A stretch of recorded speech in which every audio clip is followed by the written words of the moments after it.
Throughout this video, you will hear the voices of our students as they describe the feelings of lockdown as spoken word poetry.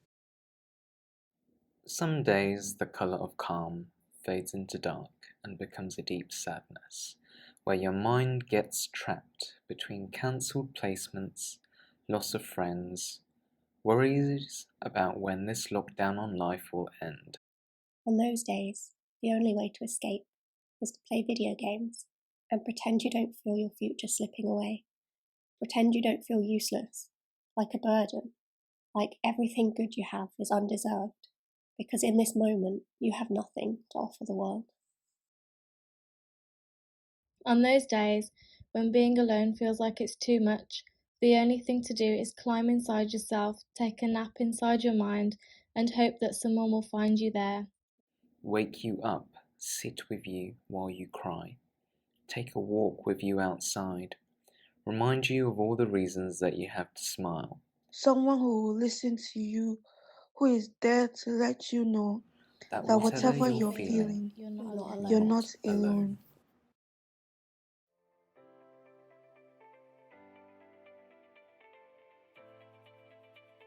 Hi, are you looking for pause? Welcome. Okay, well thank you for talking to me so honestly about how you've been feeling recently. It gives me a really good picture of what's been going on for you. Being at university can be hard enough as it is, and being here during a pandemic might feel especially challenging right now. You're not alone in all of this, we are here to help. So let's talk through some suggestions together about how to get through this tough time.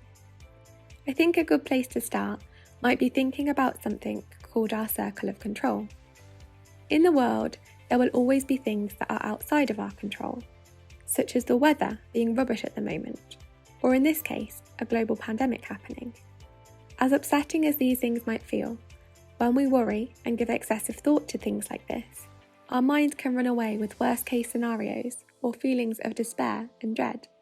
This often leaves us feeling even worse.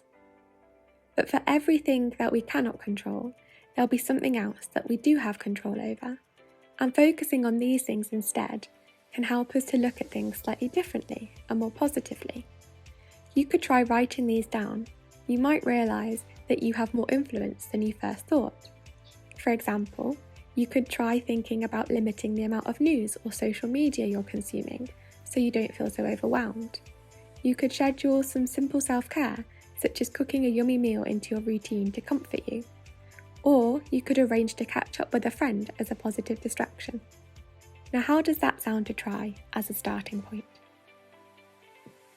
Pause at UoB are a drop-in service that offers emotional support both face-to-face and via telephone for UoB students under 25. Remember, you don't have to deal with things alone, and the staff at Pause are there to listen when you need it and make you feel supported.